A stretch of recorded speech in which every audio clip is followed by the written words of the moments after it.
أشهد أن لا إله إلا الله وحده لا شريك له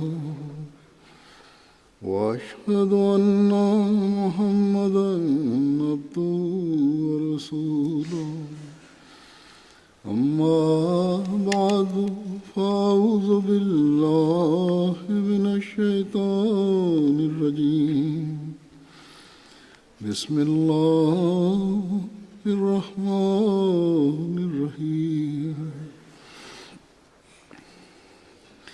الحمد لله رب العالمين الرحمن الرحيم مالك يوم الدين إياك نعبد وإياك نستعين اهدنا الصراط المستقيم صراط الذين أنعمت عليهم غير المغضوب عليهم ولا الضالين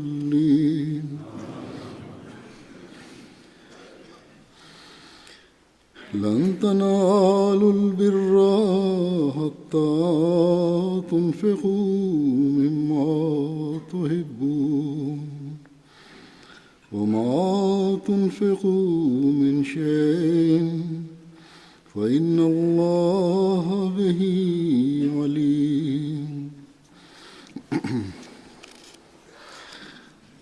اس آیت کا ترجمہ ہے کہ تم ہرگز نیکی کو پا نہیں سکو گے یہاں تک کہ تم ان چیزوں میں سے خرچ کرو جن سے تم محبت کرتے ہو، اور تم جو کچھ بھی خرچ کرتے ہو یقیناً اللہ اس کو خوب جانتا ہے.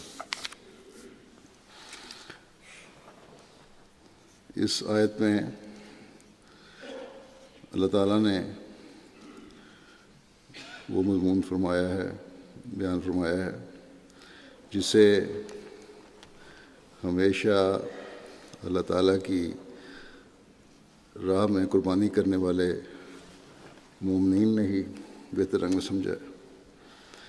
اس کا سب سے بڑھ کر اظہار تو حضرت صلی اللہ علیہ وسلم کے صحابہ نے کیا، جنہوں نے اپنا مال، اپنی جان، اپنا وقت دین کے لیے قربان کیا.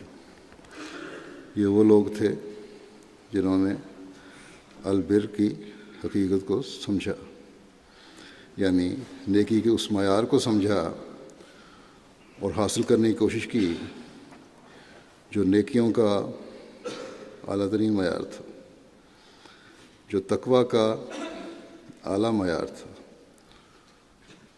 جو اخلاق کا اعلیٰ معیار تھا، جو مالی قربانی کرنے کا اعلیٰ معیار تھا، جو اللہ تعالیٰ کی رضا حاصل کرنے کا اعلیٰ معیار تھا. چنانچہ ایک روایت میں آتا ہے کہ جب یہ آیت نازل ہوئی تو حضرت ابو طلحہ نے حضرت صلی اللہ علیہ وسلم کی خدمت میں عرض کی کہ اے اللہ کے رسول، میرا ایک باغ ہے جو بیر روحا کے نام سے جانا جاتا ہے، اور مسجد نبوی کے قریب ہی وہ باغ تھا. مجھے اپنی جائیدادوں میں سے، انہوں نے کہا عرض کی کہ مجھے اپنی جائیدادوں میں سے سب سے زیادہ پیارا یہی باغ ہے. آج میں اسے اللہ تعالیٰ کی راہ میں صدقہ کرتا ہوں.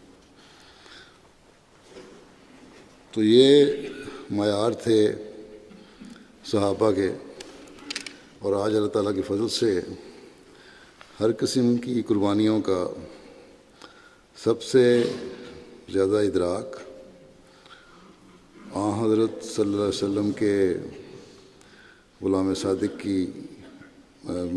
کو ماننے والوں کو ہی ہے، اور اس کا سب سے زیادہ عملی اظہار بھی اللہ تعالیٰ کے فضل سے احمدی کرتے ہیں.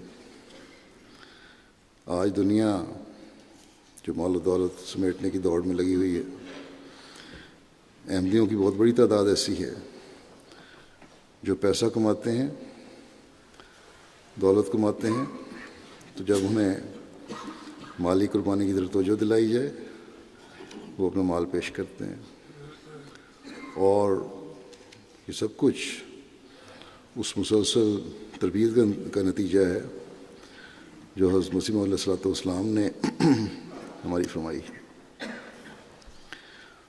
مختلف موقعوں پر مختلف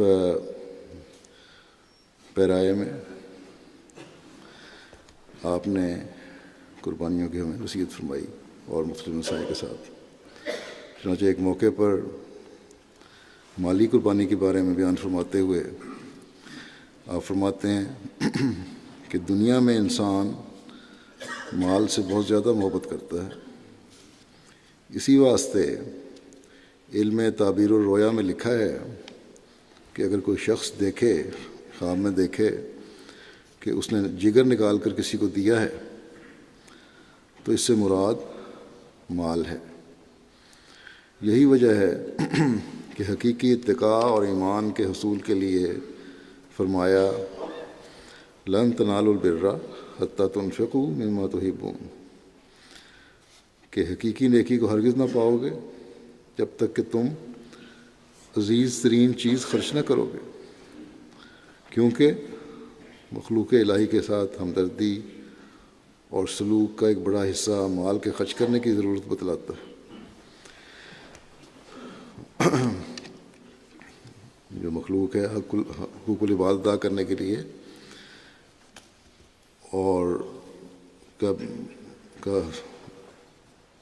کہ فرمایا کہ اس کا بہت بڑا حصہ اس کی ضرورت مال کی ضرورت ہے، اس کے لیے حق العباد کے لیے۔ فرماتے ہیں کہ اور اپنائے جنس اور مخلوق الہی کی ہمدردی ایک ایسی شے ہے جو ایمان کا دوسرا جزو ہے، جس کے بدون ایمان کامل اور راسخ نہیں ہوتا۔ حقوق العباد بھی ایمان کا ایک حصہ ہے، اس کے بغیر ایمان کامل نہیں ہوتا، مضبوط نہیں ہوتا، پکا نہیں ہوتا۔ فرمایا کہ جب تک انسان اثار نہ کرے دوسرے کو نفع کیوں کر پہنچا سکتا ہے۔ دوسرے کی نفع رسانی اور ہمدردی کے لیے اثار ضروری شے ہے، اور اس آیت میں لن تنالوا البر حتی تنفقوا مما تحبون میں اسی اثار کی تعلیم اور ہدایت فرمائی گئی ہے۔ بس مال کا اللہ تعالیٰ کی راہ میں خرچ کرنا بھی انسان کی سعادت اور تقوی شعاری کا معیار اور محک ہے، یعنی وہ کسوٹی ہے جس پر اس تقوی کو پرکھا جاتا ہے۔ فرمایا کہ ابو بکر رضی اللہ عنہ کی زندگی میں للہ وقف کا معیار اور محک وہ تھا جو رسول اللہ صلی اللہ علیہ وسلم نے ایک ضرورت بیان کی دین کے لیے، اور وہ کل اساس البیت لے کر حاضر ہو گئے۔ بس یہ وہ اعلیٰ ترین معیار ہے جو حضرت ابو بکر رضی اللہ عنہ نے قائم فرمایا، اور اپنے مطابق اس کے بعد حضرت عمر رضی اللہ عنہ نے قائم فرمایا۔ یہاں حضرت ابو بکر تو جیسے حضرت مسلم نے فرمایا کہ گھر کا کل سامان لے کر آ گئے، حضرت عمر نصف گھر کا سامان لے کر آ گئے، اور اسی طرح باقی صحابہ بھی اپنی اپنی استعداد کے مطابق قربانیاں دیتے رہے، اور وہ یہی وہ روح اور معیار ہے جو حضرت مسیح موعود علیہ الصلوۃ والسلام یہ مثالیں دے کر ہم میں پیدا کرنا چاہتے ہیں۔ اور جیسا کہ میں نے کہا کہ بہت سے احمدی ہیں جو قربانیوں کے اعلیٰ معیار حاصل کرنے کی کوشش کرتے ہیں۔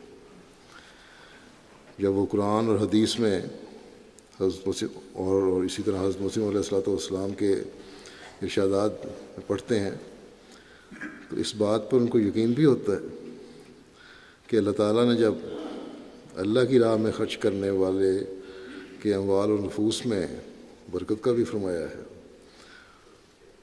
جب انسان اپنی پیاری ترین چیز خرچ کرتا ہے اللہ کی راہ میں تو اللہ تعالیٰ نے یہ بھی فرمایا ہے کہ میں اس کو بڑھا کے دیتا ہوں اور 700 گنا دیتا ہوں، تک بھی دے سکتا ہوں اور اس سے بھی زیادہ بھی دے سکتا ہوں۔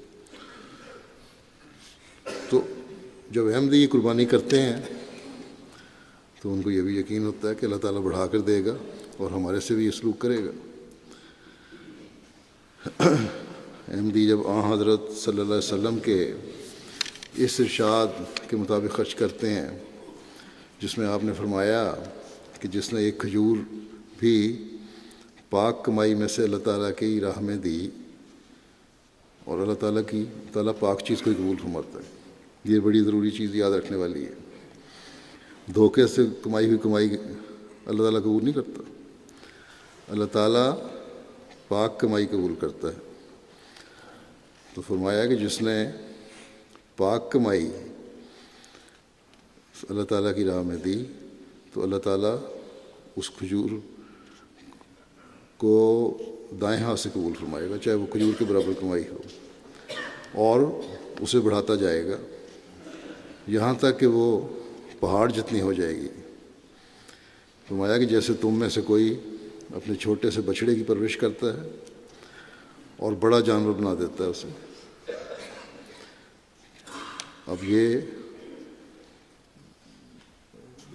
اس زمانے میں جب ہم پڑھتے ہیں، یہ باتیں سنتے ہیں، حضرت صلی اللہ علیہ وسلم کے ارشادات سنتے ہیں، تو یہ کوئی پرانے قصے کہانیاں نہیں ہیں، بلکہ آج بھی قربانیاں کرنے والوں کو ذاتی تجربات ہوتے ہیں، اور پھر یہ بات ان کے وسائل میں بھی وسعت پیدا کرتی ہے جو قربانیاں کرتے ہیں، اور ان کے ایمان میں اضافہ کرتی ہے۔ چنانچہ چند ایک واقعات میں بیان کرتا ہوں۔ کیمرون افریقہ کا ایک ملک ہے، وہاں کے مبلغ انچارج کہتے ہیں کہ ایک معلم ہیں وہاں کے ابو بکر صاحب، انہوں نے بتایا کہ ایک احمدی نے جو پچھلے سال بے روزگار تھے، عبداللہ ان کا نام ہے، اور اتنے برے حالات تھے کہ اپنے فیملی کو سنبھالنا بھی ان کے لیے مشکل تھا۔ اس حالت میں نماز جمعہ پہ ایک دن آئے۔ نماز جمعہ کے بعد جب سیکرٹری صاحب نے تحریک جدید کے لیے اعلان کیا تو عبداللہ صاحب کے پاس جیب میں 10,000 فرانک تھے، صفہ فرانک۔ انہوں نے اعلان سنتے ہی ساری رقم تحریک جدید کے لیے دے دی۔ کچھ دنوں کے بعد دوبارہ سینٹر میں آئے تو کہنے لگے کہ خدا تعالیٰ نے میرا چندہ قبول کر لیا، اور ایک ہفتے کے اندر ایک پرائیویٹ کمپنی نے مجھے کام دیا ہے اور میری تنخواہ 1,00,000 فرانک صفر مقرر ہوئی ہے، جو میرے چندے سے 10 گنا زیادہ ہے، ہر ماہ مجھے ملے گی۔ یہ خدا تعالیٰ کا خاص فضل ہے۔ کہتے ہیں کہ اس لیے اب میں پہلے ماہ کی تنخواہ بھی جماعت کو چندہ میں دیتا ہوں۔ یہ غریب لوگ ہیں، ان کو اللہ تعالیٰ کس طرح ان تجربات سے گزارتا ہے، کس طرح برکات سے نوازتا ہے۔ ایک اور مثال بھی ہے، ایک نوبائے احمدی داؤد صاحب ہیں، کانگو برازیل میں، یہ بھی افریقہ کا ملک ہے۔ ان کے تنگ مالی حالات کے پیش نظر ان کو کہا گیا کہ کم از کم ہر جمعہ احمدیہ مسجد میں ادا کرنے کو لے آیا کریں۔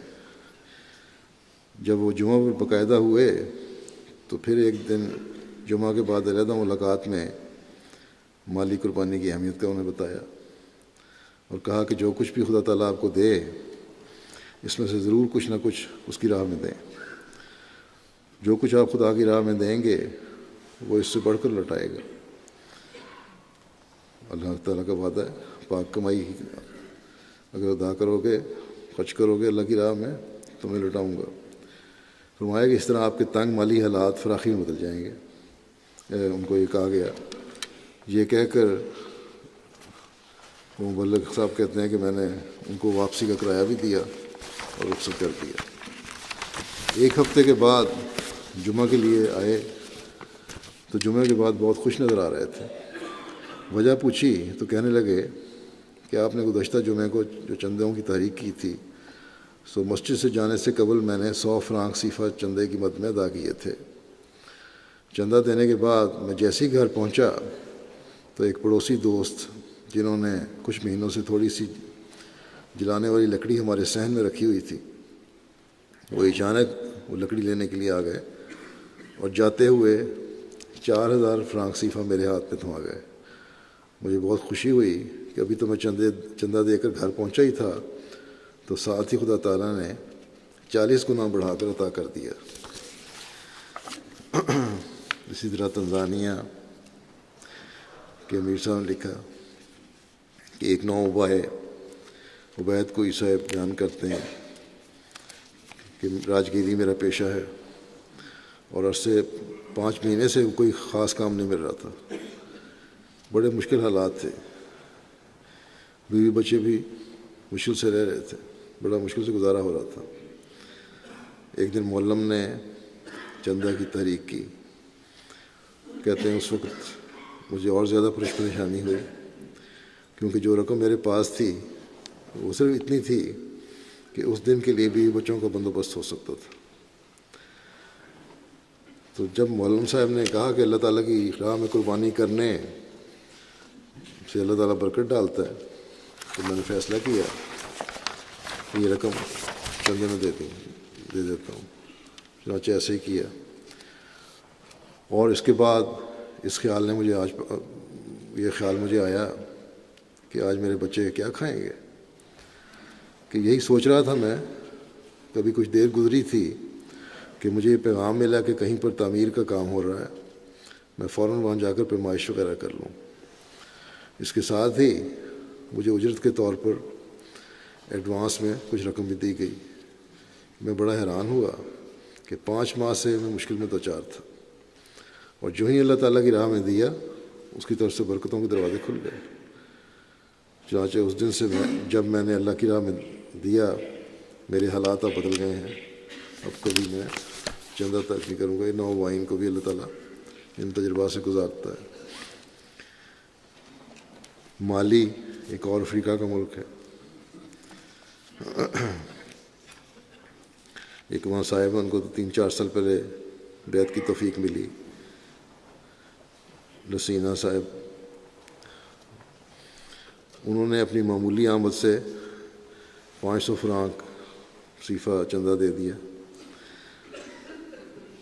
اور کہتے ہیں کہ جماعت احمدیہ میں شمولیت اور چندہ جات کی ادائیگی سے پہلے کاروبار ٹھیک نہیں تھا، لیکن چندے کی برکت سے کاروبار میں اللہ تعالیٰ نے غیر معمولی برکت ڈالی ہے، اور اب اللہ کے فضل سے وہ موسی بھی ہیں، اور 500 کے بجائے پہلے 500 چندہ دیتے تھے، دیا تھا انہوں نے طریقے جتنے اس وقت، اب 35,000 فرانک صیفہ ماہوار چندہ ادا کرتے ہیں وہ، اور ان کے غیر احمدی دوست ان کے کاروبار میں اضافہ کو دیکھ کر سمجھتے ہیں کہ شاید جماعت ان کی مالی مدد کر رہی ہے۔ فرانس سے ایک نوبائے حمزہ صاحب میں لکھتے ہیں کہ بیعت کرنے کے بعد جب مجھے جماعت میں چندے کا نظام کو پتہ چلا تو اس وقت میرے مالی حالات بہت کمزور تھے، میرے پاس اتنے پیسے نہیں تھے۔ مجھے بعض احمدی دوستوں نے بتایا کہ چندے میں بڑی برکت ہے، اللہ تعالیٰ اس کے بدلے میں کئی گنا بڑھا کر لٹا دیتا ہے۔ کہتے ہیں بہرحال میرے پاس 60 یورو تھے، میں نے سوچا کہ اللہ کی راہ میں چندہ دیتا ہوں، باقی جو ہوگا دیکھا جائے گا۔ کہتے ہیں ابھی چندہ دیے ہوئے چند دن ہی گزرے تھے کہ میری بینک سٹیٹمنٹ گھر پر آئی تو میں نے دیکھا کہ میرے اکاؤنٹ میں 600 یورو کہیں سے آئے ہوئے ہیں۔ پتہ کرنے پر معلوم ہوا کہ حکومت نے میرے 600 یورو دینے تھے جو پہلے ان کے ریکارڈ میں نہیں تھے۔ اس طرح جو رقم میں نے چندے میں ادا کی تھی اللہ تعالیٰ نے کئی گنا بڑھا کر مجھے واپس کر دی، جس کا مجھے وہم و گمان بھی نہیں تھا۔ تنزانیہ کے امیر صاحب لکھتے ہیں کہ احمد ثانی صاحب ہیں، موسی بھی ہیں، انہوں نے اپنا وعدہ 50,000 شلنگ لکھوایا ہوا تھا، جو بہت پہلے پورا ادا کر دیا تھا۔ پھر انہوں نے گزشتہ ماہ انہوں نے خواب دیکھا، مجھے دیکھا انہوں نے خواب میں، اور کہ میں ان کے گھر گیا ہوں، تو اور میں نے ان سے پوچھا کہ زمین سے سونا نکالنے کا کام آپ کرتے ہیں؟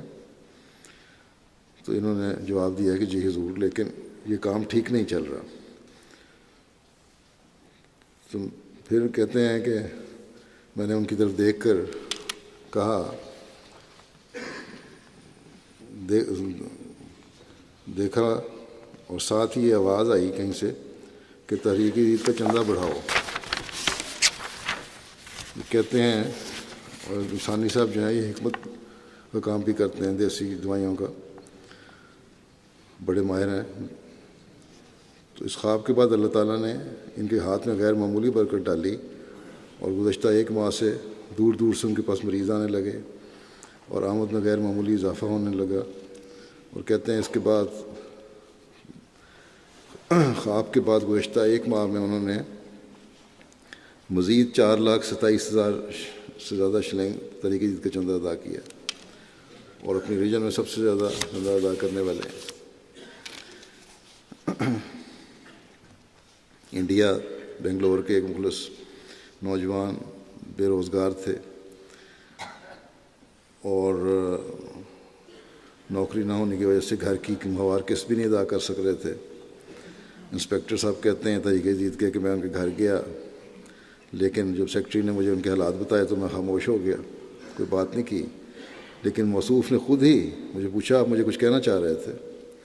اس پر میں نے کہا کہ مجھے آپ کے حالات کا پوری طرح علم نہیں تھا۔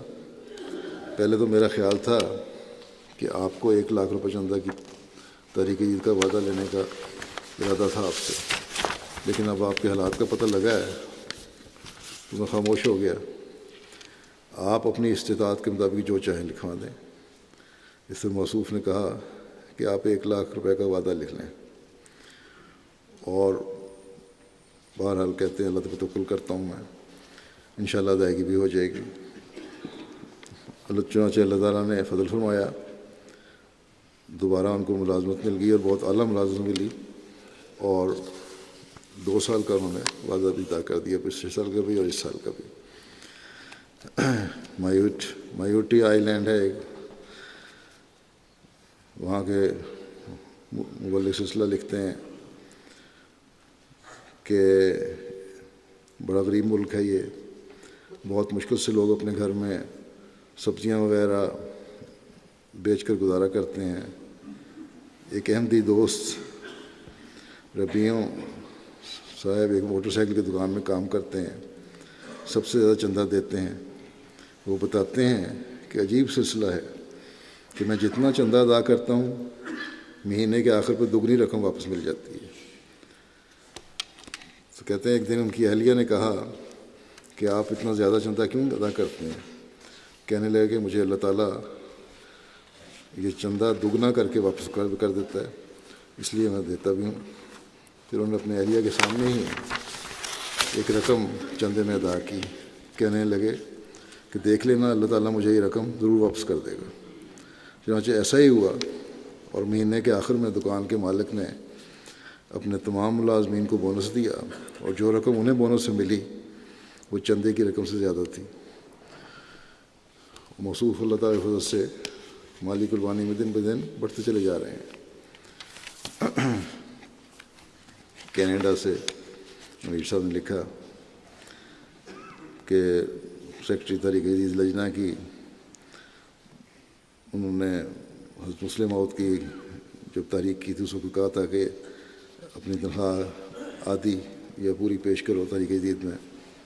اس وقت ابتدا میں کہتی ہیں جو ان کو بتایا ایک بہن کو، وہ پارٹ ٹائم جاب کرتی تھی، لیکن ان کی شدید خواہش تھی کہ مجھے پورا جاب ملے تو میں پوری تنخواہ ادا کروں۔ چنانچہ ان کو پورا فل ٹائم جاب مل گیا، جس کی $5,000 جن کی تنخواہ مقرر ہوئی، جو انہوں نے تحریک پیش کر دی۔ اسی طرح اور بہت ساری مثالیں ہیں۔ اللہ تعالیٰ کے فضل سے جماعت کی ابتدا سے لے کر آج تک مخلصین اللہ تعالیٰ کے سلوک اور وعدے کا تجربہ رکھتے ہیں. پرانے احمدی بھی، نئے آنے والی بھی، بہت سارے نوآئین کا واقعات میں نے سنائے. قربانیوں کا مضمون اس زمانے میں خاص طور پر مالی قربانیوں کا بھی جماعت احمدیہ کا ہی ایک خاص امتیاز ہے. احمدیوں کی اکثریت اس بات کا ادراک رکھتی ہے کہ یہ زمانہ جو تکمیل اشاعت اسلام کا زمانہ ہے، جس کے لیے اللہ تعالیٰ نے حضرت مسیح موعود علیہ السلام کو بھیجا ہے، جو کہ قرآن کریم کی اشاعت اور ترجمے کے ذریعے سے ہو رہا ہے. مختلف زبانوں میں حضرت مسیح علیہ السلام کی کتب کی اشاعت اور جماعت کے لٹریچر کے ذریعے سے ہو رہا ہے. مساجد کی تعمیر کے ذریعے سے ہو رہا ہے. مشن ہاؤسز کے قیام کے ذریعے سے ہو رہا ہے. جامعات کے قیام کے ذریعے سے ہو رہا ہے. اس وقت ایشیا میں بھی، افریقہ میں بھی، یورپ میں بھی، نارتھ امریکہ میں بھی، انڈونیشیا میں بھی جامعات کا قیام عمل میں آ چکا ہے، جہاں سے مربیان اور مبلغین فارغ ہو کر تبلیغ اسلام کر رہے ہیں. تو جب یہ ساری چیزیں احمدی کو علم میں آتی ہیں، ان کو پتہ ہے کہ اس کے لیے مالی قربانی کی بھی ضرورت ہے، اور پھر وہ مالی قربانی کرتے ہیں. اسی طرح جیسا کہ حضرت مسیح علیہ السلام نے یہ بھی فرمایا کہ مخلوق کی ہمدردی بھی جزو ایمان ہے. اس ہمدردی کے تحت ہسپتالوں، اسکولوں کا قیام اور اس کے علاوہ بھی امداد کا نظام ہے جماعت میں. یہ سارا کچھ بھی مخلصین کی قربانیوں کے ذریعے سے ہی ہو رہا ہے، جنہیں اللہ تعالیٰ پر یہ یقین ہے جنہیں کہ وہ ان کی قربانیوں کو اس دنیا میں بھی نوازتا ہے اور اگلے جان میں بھی نوازے گا انشاءاللہ. اگر کہیں کمی ہے تو بعض وقت یہ ضرور دیکھا گیا ہے کہ انتظامیہ کی طرف سے لوگوں کو توجہ نہیں دلائی جاتی. اگر اس کے لیے توجہ دلائی جاتی رہے تو لوگوں کو توجہ ہی پیدا ہوتی ہے. اسی بارے میں ایک دفعہ توجہ دلانے کے بارے میں حضرت مسیح علیہ السلام نے فرمایا تھا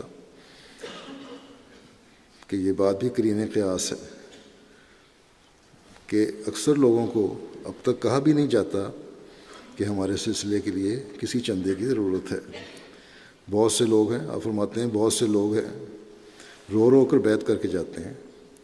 اگر ان کو کہا جاوے تو وہ ضرور چندہ دیں، مگر ترغیب دینا ضروری ہے.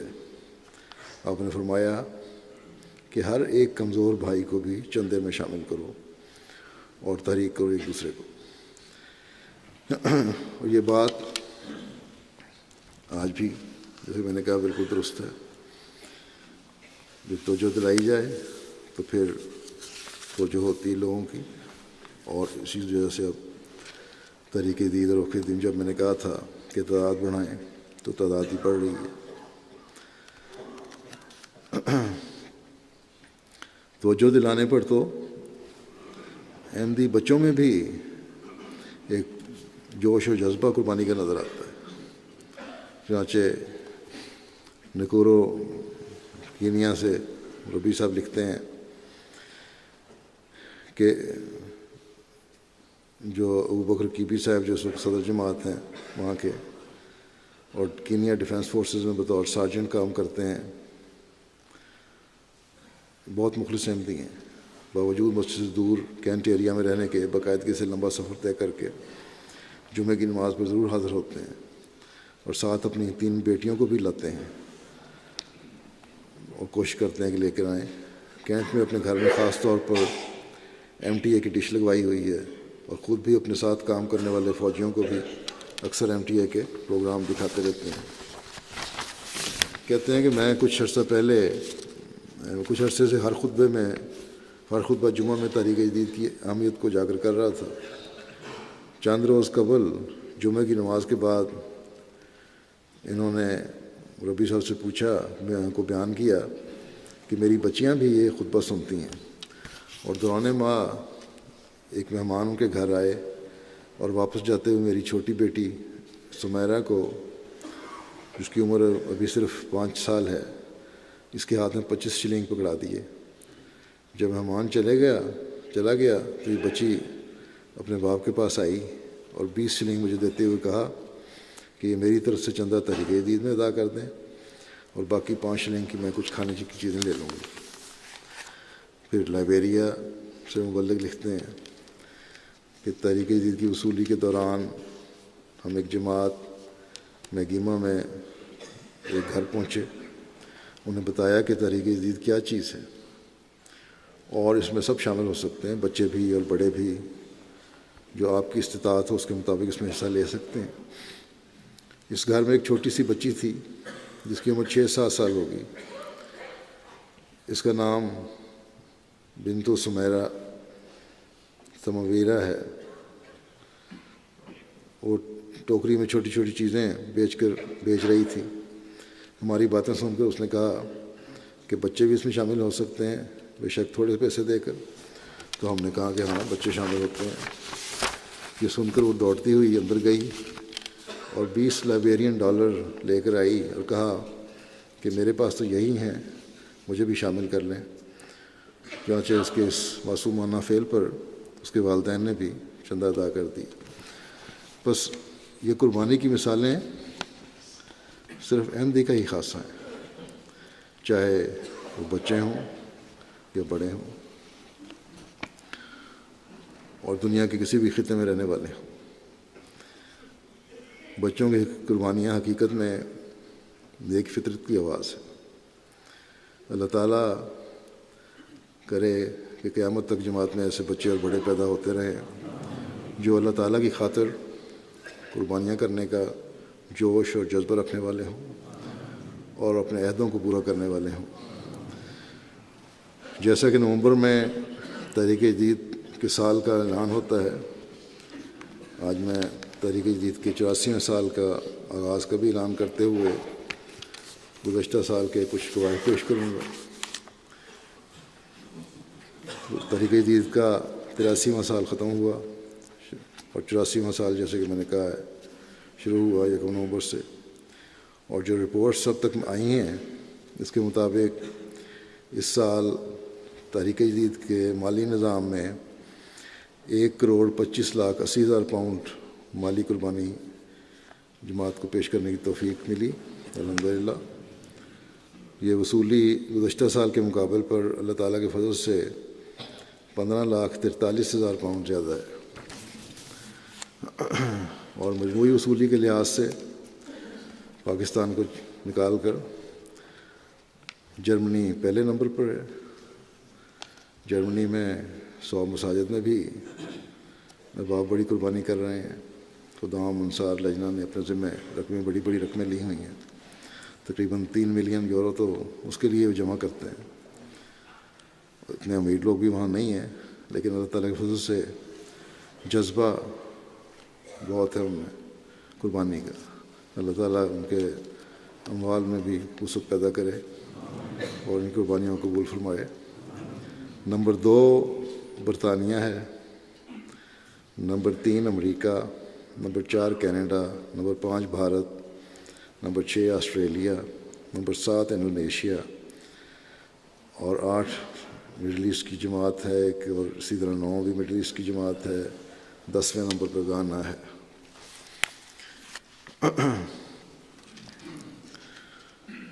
فی کس ادائیگی کے لحاظ سے بھی پہلے دوسرے نمبر پر تو مڈل ایسٹ کی جماعتیں ہیں، پھر سوئٹزرلینڈ ہے، پھر یو کے ہے۔ لیکن یو کے میں جو تعداد ہے شامل ہونے والوں کی وہ اس تعداد سے بہت کم ہے جو ان کے جلسے میں شامل ہوتی ہے۔ اس کا مطلب اسے توجہ نہیں دی جا رہی پوری طرح۔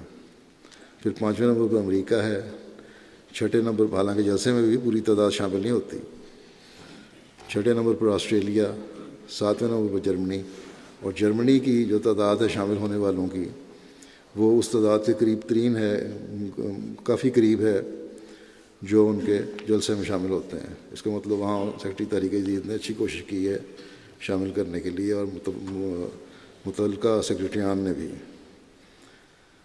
پھر 8ویں نمبر پر سویڈن ہے، پھر ناروے ہے اور پھر کینیڈا ہے۔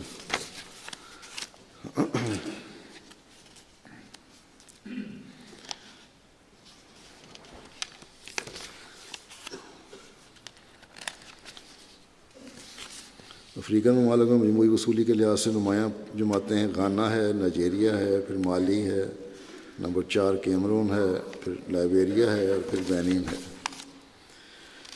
شامل ہونے والوں کی مجموعی تعداد، اس پر میں نے چند سال سے کہا تھا کہ زیادہ زور دیا جائے، رقم تو جمع ہو ہی جاتی ہے۔ حضرت مسیح علیہ السلام نے فرمایا کہ ہر ایک سے وصول کیا جانا چاہیے چندہ، چاہے ایک پیسہ ہی کوئی دے۔ جس طرح قطرہ قطرہ دریا بنتا ہے، اسی طرح ایک پیسہ بھی کافی رقم اکٹھی ہو جاتی ہے۔ تو بہرحال شاملین کی تعداد بڑھانے کے لیے میں نے کہا تھا، اللہ تعالیٰ کے فضل سے اس سال یہ تعداد 16 لاکھ سے زیادہ ہے جو شامل ہوئے، اور 2 لاکھ نئے شاملین کا اضافہ ہوا اس سال اللہ کے فضل سے۔ اور اس میں افریقن ممالک میں اضافہ کرنے والوں میں نائجیریا سب سے اوپر ہے، جہاں 57,000 کی تعداد میں نئے لوگ چندے کے نظام میں شامل ہوئے، اور اس کے بعد کیمرون ہے، یہاں 23,000 شامل ہوئے، پھر بینین ہے، آئیوری کوسٹ، نائجیریا، گنی کناکری، مالی، گنی بساؤ، گیمبیا، سینیگال، بورکینا فاسو قابل ذکر ہیں۔ اور دوسری باہر کی جماعتوں میں اس کے علاوہ افریقہ کے انڈونیشیا نمبر 1 ہے، پھر جرمنی ہے، پھر برطانیہ ہے، پھر بھارت، پھر امریکہ، کینیڈا، ان کے شاملین میں اضافہ ہوا ہے۔ تو بہرحال شاملین میں اضافے کی ابھی کافی گنجائش ہے، اور اس طرف توجہ دینی چاہیے جماعتوں کو۔ پاکستان میں تھوڑا سا نظام بدلا ہے وہاں کی عمارتوں کا، اس لیے پہلی 3 ضلع کے بجائے جو جماعتوں کی قربانی کا پیش کیا گیا ہے چارٹ، وہ یہ ہے کہ ربوہ نمبر 1 ہے، پھر اسلام آباد ہے، پھر لاہور ٹاؤن شپ ہے، پھر عزیز آباد کراچی ہے، پھر دہلی گیٹ لاہور ہے، پھر راولپنڈی شہر ہے، پھر ملتان، پشاور، کوئٹہ اور گوجرانوالہ۔ ضلعی سطح پر زیادہ قربانی کرنے والے جو ضلع ہیں پاکستان میں، وہ سرگودا، فیصل آباد، عمر کوٹ نمبر 3، گجرات نمبر 4، نارووال 5، حیدرآباد 6، میرپور خاص 7، بھاولپور 8 اور اکاڑا دونوں برابر ہیں، ٹوبہ ٹیک سنگھ 9 اور کوٹلی آزاد کشمیر 10۔ جرمنی کی پہلی 10 جماعتیں نوئس نمبر 1، پھر روئڈر مارک، پھر وائنگارٹن، پھر نیڈا، پھر پیننبرگ، پھر مہدی آباد، پھر ہائیڈلبرگ، پھر لیمبرگ، پھر کیل اور فلورزہائم۔ اور ان کی 10 عمارتیں جو ہیں بڑی، وہ ہیمبرگ، فرینکفرٹ، موئرفیلڈن، گراسگراؤ، ویسبادن، ڈیٹسلباخ، مانہائم اور ریٹشٹڈ، ڈارمسٹڈ اور اوفنباخ۔ برطانیہ کی بڑی 10 جماعتیں جو ہیں ادائیگی کے لحاظ سے، نمبر 1 مسجد فضل، number 2 Worcester park, number 3 Birmingham south, پھر بریڈفورڈ ساؤتھ، پھر پٹنی، پھر گلاسگو، پھر اسلام آباد، پھر نیو مالڈن، پھر جلنگھم، پھر اسکنتھارپ۔ اور فیکس ادائیگی کے لحاظ سے ریجنز جو ہیں، ساؤتھ ویسٹ نمبر 1 ہے، پھر north east number 2، Islamabad نمبر 3، مڈ لینڈس نمبر 4، اسکاٹ لینڈ نمبر 5۔ امریکہ کی جماعتیں سلیکون ویلی نمبر 1، پھر اوشکوش نمبر 2، سیاٹل نمبر 3، Detroit 4، York 5، Los Angeles 6، Silver Spring, Central Jersey, Chicago South West, Atlanta, Los Angeles Inland. وصولی کے لحاظ سے کینیڈا کی لوکل عمارات وان نمبر 1، پھر پیس ولیج، برامپٹن، وینکوور اور مسیساگا۔ انڈیا کی جماعتیں کیرالہ، کرناٹک، نمبر 3 جموں کشمیر، نمبر 4 تلنگانہ، 5 تامل ناڈو، 6 اڑیسہ، 7 پنجاب، 8 بنگال، 9 دہلی، اور 10 مہاراشٹر. 10 جماعتیں جو ہیں بڑی، پہلی نمبر پہ کالی کٹ کیرالہ، پیتھاپوریم کیرالہ، پھر number 3 Qadian, number 4 Hyderabad, number 5 Calcutta, number 6 Bangalore, پھر کینانور ٹاؤن، پھر پنگاڈی، پھر ماتھوٹیم، پھر کیرولائی. آسٹریلیا کی نمبر 1 10 جماعتوں میں سے نمبر 1 Castle Hill, Melbourne, Berwick, ACT Canberra, Marsden Park, Brisbane, Logan, Adelaide South, Pakenham, Melbourne Langwarrin, Perth, Melbourne East. اللہ تعالیٰ ان سب کے اموال و نفوس میں بے انتہا برکت ڈالے. اس کے بعد میں مختصراً ایک اور تاریخ بھی کرنا چاہتا ہوں جو UK کے لیے عمومی ہے اور دنیا کے مخیر حضرات جو ہیں جو صاحب حیثیت ہیں ان کے لیے، اور وہ ہے تقریباً 2 سال کا عرصہ تو گزر گیا، مسجد بیت الفتوح میں جب آگ لگی تھی کہ ایک حصے کو، اس جلے ہوئے حصے کی تعمیر نو کے لیے. آج کل کچھ سالوں سے 1984 سے خلافت کے یہاں قیام کی وجہ سے دنیا سے افراد یہاں آتے ہیں، ان کی رہائش ہے، پھر مختلف فنکشنز ہوتے ہیں. اب تو دنیا کے ملکوں کے ذیلی تنظیموں کے بھی اور جماعتوں کے بھی بڑے بڑے وفود ویسے بھی سارا سال آتے رہتے ہیں، ان کی رہائش وغیرہ کا بھی مسئلہ رہتا ہے. مسجد کے ساتھ ملحق ہال اور کمرے ہوتے تھے پہلے، تو وہاں انتظام ہو جاتا تھا. جلنے کے بعد اب اس میں کافی تنگی پیدا ہو رہی ہے اور اس کی تعمیر نو کا منصوبہ تو بنا لیا گیا ہے. کافی بڑا منصوبہ ہے، تقریباً جگہ تو تھوڑی سی زیادہ ہے لیکن بہرحال منصوبہ بڑا ہے. اس خلیفۃ مسیح رابع رحمہ اللہ تعالیٰ نے جب اس مسجد کے منصوبے کی تحریک کی تھی تو شروع میں 5 ملین کی تحریک تھی آپ کی، پھر بعد میں صحیح طرح بعض مسجد کے مین حصے کو چھوڑنے کے دوسری جگہوں پہ خرچ زیادہ ہو گیا تھا، پھر 5 ملین کی اور تحریک آپ کو کرنی پڑی. اس کے بعد بھی مختلف کام آہستہ آہستہ ہوتے رہے جو جماعت اپنے بجٹ میں سے خرچ کرتی رہی اور کافی حد تک مکمل ہو گیا تھا. لیکن بہرحال جو بھی ہوا، یہ حادثہ ہوا، اللہ تعالیٰ کی یہی تقدیر تھی. وہ آگ لگی اور یہ کافی بڑا حصہ جل گیا. تو اس جو نیا منصوبہ بنایا گیا ہے اس میں بھی تقریباً اتنی ہی رقم خرچ ہوگی، تو 11 ملین سے کے قریب، جس میں سے نصف کے قریب تو موجود ہے جو انشورنس وغیرہ سے ملی ہے یا دوسرے لوگوں نے بعض چندے دیے. نصف سے زائد کی تقریباً ضرورت پڑے گی اور اس کے لیے بہرحال احباب نے ہی قربانی کرنی ہے جس طرح ہمیشہ کرتے رہے. مسجد بیت الفتوح کا شمار طرز تعمیر کے لحاظ سے اور خوبصورتی کے لحاظ سے اور بڑی عمارت کے لحاظ سے جو یورپ کی 50 بڑی عمارتیں ہیں ان کی لسٹ میں شمار کیا گیا. اس وقت جب وہ سارا حصہ مکمل تھا، حضرت خلیفہ مسیح رابع نے جب یہ منصوبہ دیا تھا تو یہ بھی اعلان فرمایا تھا کہ مجھے امید ہے، اس کا اظہار بھی فرمایا تھا کہ یورپ کی یہ سب سے بڑی مسجد ہوگی، بلکہ اور کوئی مسجد سے بڑی نہیں ہوگی.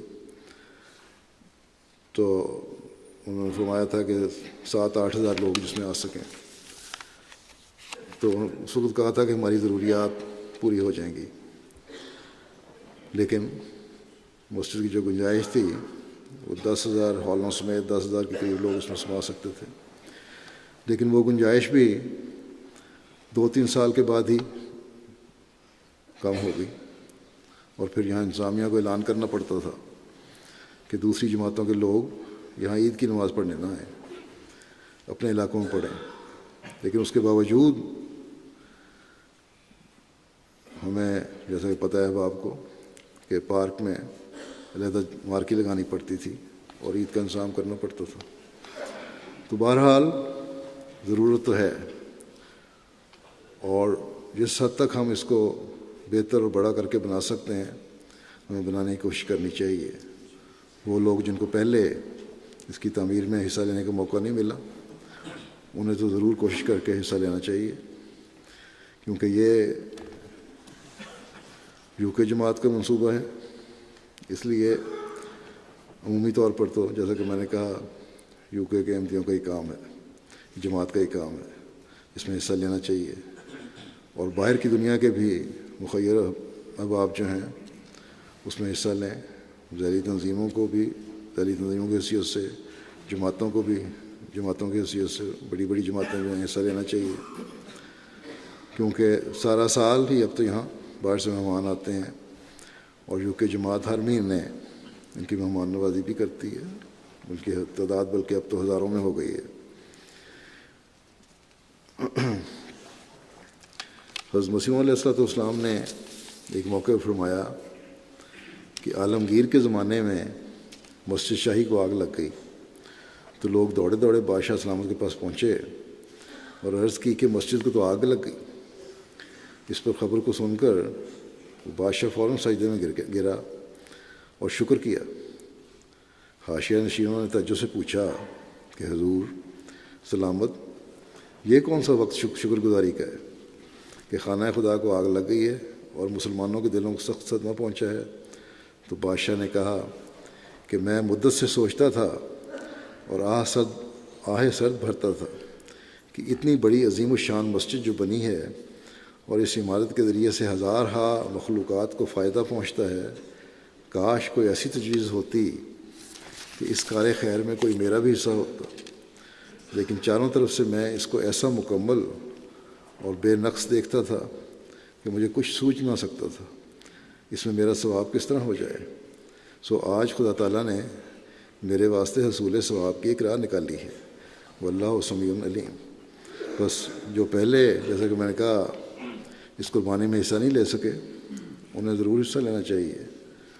3 سال کے عرصے میں اپنی رقم کے وعدے جو بھی کریں ان کو پورا کرنے کی کوشش کریں، لیکن کم از کم تیسرا حصہ پہلے سال میں ہی ضرور ادا کر دیں.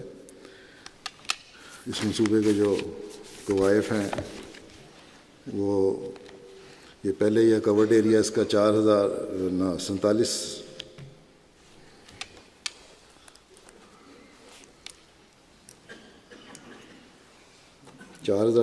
اسکوائر میٹر تھا، اور اب اس کا جو نیا پلان بنا ہے اس کے مطابق 5,800 اسکوائر میٹر ہے. اور ناصر ہال کا چھت بھی بلند کی گئی ہے تھوڑی سی، اور اس کے علاوہ پہلا جو فلور ہوگا نور ہال ہوگا اس کی چھت بھی بلند کی گئی ہے. پھر دوسرے فلور پر دفاتر ہوں گے، پھر تیسرے فلور اور چوتھے فلور پر دفاتر اور ایگزیبیشن ہال اور مہمانوں کے لیے رہائش گیسٹ روم وغیرہ بنیں گے. تو یہ منصوبہ ہے.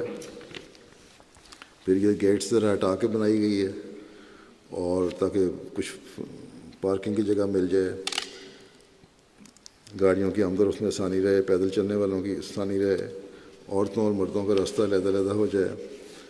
اللہ تعالیٰ فضل فرمائے اور یو کے جماعت کو اس منصوبے کو مکمل کرنے کی توفیق عطا فرمائے.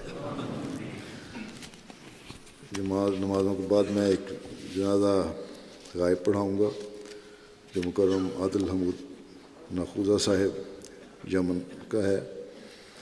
14 اکتوبر کو حرکت قلب بند ہونے کی وجہ سے 40 سال کی عمر میں وفات پا گئے. انا للہ و انا الیہ راجعون. آپ کے بیٹے طارق صاحب بیان کرتے ہیں کہ بیعت سے قبل میرے والد صاحب نمازوں کے پابند نہ تھے، لیکن بیعت کے بعد نہ صرف پابندی سے نمازیں ادا کرنے لگے بلکہ ہمیں دین کی اہمیت اور جماعت کے ساتھ تعلق مضبوط کرنے کی بھی ہمیشہ نصیحت کرتے رہتے. ہمیں ساتھ لے کر گھر پر نماز با جماعت باقاعدگی سے ادا کرتے اور حضرت مسیح موعود علیہ السلام کی کتب ہمیں پڑھ کر سناتے. MTA کی فریکوینسی والے کارڈ ہمیشہ اپنے پاس رکھتے. جہاں بھی جاتے یہ کارڈ تقسیم کرتے اور تبلیغ کرتے. احمدیت میں شامل ہو کر ان کی زندگی بالکل بدل گئی اور ہمیشہ ان پر سعادت اور خوشی کے آثار نظر آتے.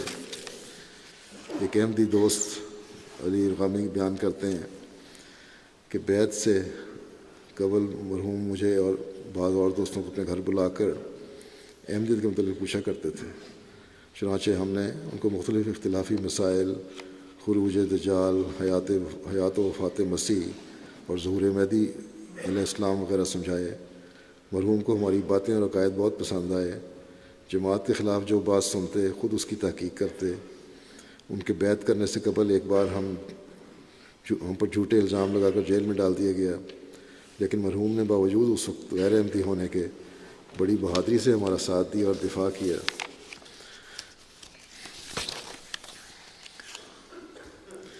آپ کے دوسرے رشتہ داروں نے بھی یہی لکھا کہ بیعت کے بعد آپ کی زندگی بالکل بدل گئی تھی۔ دینی امور کے سلسلے میں بات کرتے تو ہمیشہ قرآنی آیات پیش کرتے، احادیث پیش کرتے، حوالے دے کر بات کرتے۔ ہم حیران ہوتے تھے کہ آپ نے اس قدر دینی علوم اتنی جلدی کیسے اور کہاں سے سیکھ لیے۔ ہم پوچھتے تو مرحوم بتاتے یہ تمام علوم انہوں نے حضرت مسیح علیہ السلام سے سیکھے ہیں، کیونکہ وہ حضرت صلی اللہ علیہ وسلم سے نور حاصل کرتے تھے۔ مرحوم نے پسماندگان میں اہلیہ کے علاوہ ایک بیٹا اور ایک بیٹی یادگار چھوڑے ہیں، اور ان کی فیملی کے اکثر افراد اللہ تعالیٰ کے فضل سے احمدی ہیں۔ اللہ تعالیٰ مرحوم کے درجات بلند فرمائے، مغفرت الرحم کا سلوک فرماتے ہوئے اپنے پیاروں کے قدموں میں جگہ دے، اور ان کے بیوی بچوں کو بھی حافظ و ناصر ہو، ان کی ضروریات پوری کرنے والا ہو، ان کو نیک صالح بنائے اور اپنے باپ کے نقش قدم پر چلنے کی توفیق عطا فرمائے۔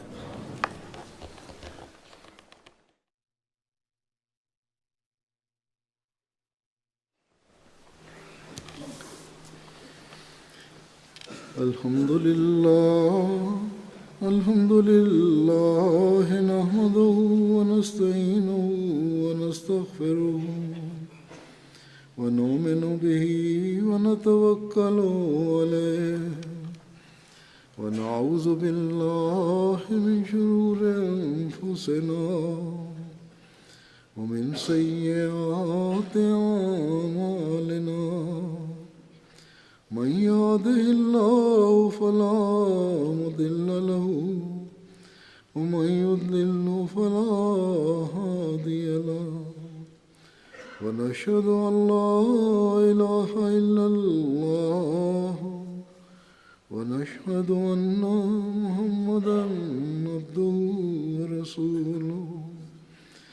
عباد الله رحمكم الله، إن الله يأمر بالعدل والإحسان وإيتاء ذي القربى وينهى عن الفحشاء والمنكر والبغي يعظكم لعلكم تذكرون۔ اذكروا الله يذكركم وادعوه يستجب لكم ولذكر الله أكبر۔